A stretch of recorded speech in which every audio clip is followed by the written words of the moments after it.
Почему советское поколение так скучает по Советскому Союзу? Тому есть много причин, но я сегодня хочу поговорить о психологии колониализма. Хотя Советский Союз не был колонией, империей в прямом классическом понимании этого слова, но основные характеристики колониальной политики там были. Это и установление своей военно-политической власти, и экономическое угнетение, и, конечно, внедрение культуры и языка колонизатора.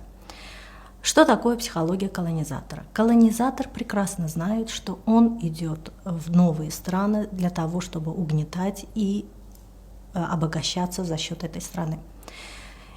Для этого, чтобы проводить массовое насилие, колонизатор придумывает разные мифы о том, что он великий народ, который идет спасать примитивных дикарей. Так поступали все колонизаторы, и французские колонизаторы, и британские, и голландские. Советский Союз к этому добавил еще и миф о братстве, миф о большом брате, миф о том, что мы несем освобождение, цивилизацию и технологический прогресс.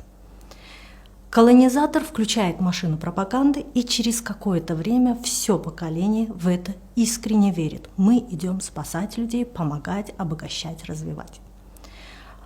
Что происходит с колонизируемым? Колонизированный в начале, когда приходит колонизатор, чувствует себя угнетенным, он испытывает ненависть, он испытывает агрессию, но высказывать агрессию очень опасно, потому что колонизатор всегда устанавливает свою власть через насилие.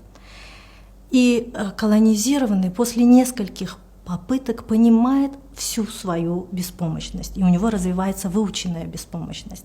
Что же происходит с агрессией и ненавистью, которая накапливается? Он ее трансформирует. Он ее трансформирует в восхищение. И он начинает постепенно действительно верить в этот миф, что эти люди принесли мне освобождение, дали мне культуру, дали мне науку, дали мне цивилизацию. Здесь важно понимать, что у колонизатора никогда нет цели развивать колонизированные страны. Все, что он хочет, это обогащаться, выкачивать материальные и человеческие ресурсы. Для этого он использует два основных путя.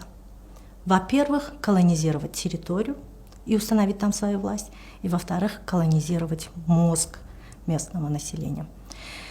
Каким путем он это делает? Он лишает местное население собственной идентичности. Самый простой путь колонизировать разум – это лишить человека его языка, потому что язык – это основа коммуникации. Язык – это то, как мы строим свое мировоззрение. Язык – это то, как мы общаемся со своими близкими, со своими предками. Когда у человека отбирается язык, он теряет связь поколений. Это как дерево, у которого отрезать корни. Малейший ветер его снесет. Человек, у которого отобрали культуру, идентификацию и язык, становится никем и ничьим. Его можно послать на любую войну, на любые тяжелые строки. Ему незачем будет сопротивляться. Он лишен своей идентичности. Самый главный миф, который приносит с собой колонизатор, это миф о величии своем. И здесь всегда есть обратная сторона. Если эта культура великая, значит другая примитивная.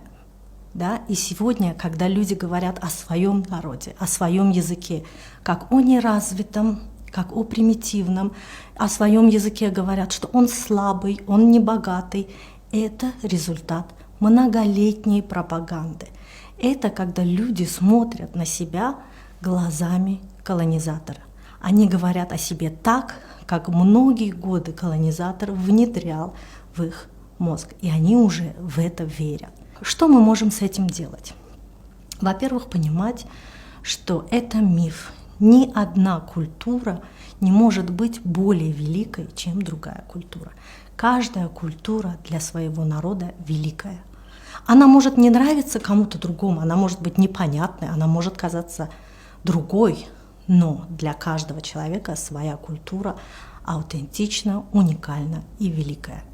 Когда нам говорят, что колонизатор дал нам доступ к своей великой культуре, да, отлично, он нам дал доступ к русской культуре. Мы знаем и читаем, и любим Достоевского, Толстого, слушаем Чайковского. Но какой ценой? Да?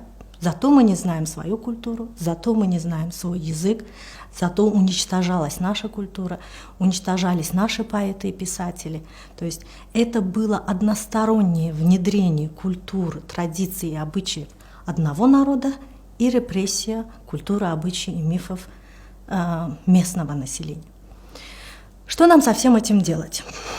Прежде всего, деколонизировать свой разум, понимать, что это была пропаганда, это была мощная машина, направленная на то, чтобы лишить местное население своей идентичности.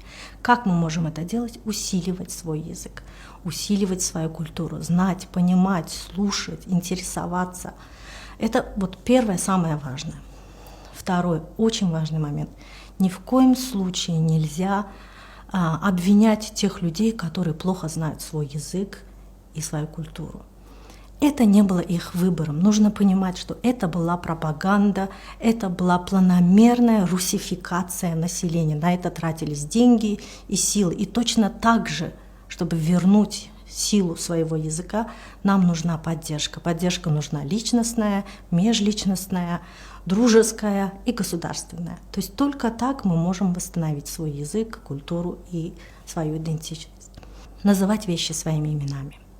То есть не великий могучий Советский Союз, а колонизатор, опрессор, а экономические и экологические катастрофы, голодомор, разрушенные жизни наших предков. Нужно непременно, всякое восстановление начинается с того, что мы называем вещи своими именами. И понимать, что если вам не нравится свой соотечественник, просто спросите себя, возможно, вы все еще смотрите на себя глазами колонизатора. Внутреннее интернализированное угнетение – это когда колонизатора уже нет, а мы все еще относимся к себе как недостаточно развитому, как примитивному, тому, кому нужен кто-то могучий и великий, кто придет, спасет и научит. Нужно поддерживать и с любовью и пониманием относиться к своим соотечественникам и развивать свою культуру, знать ее, любить ее и рассказывать о ней. Вот и все.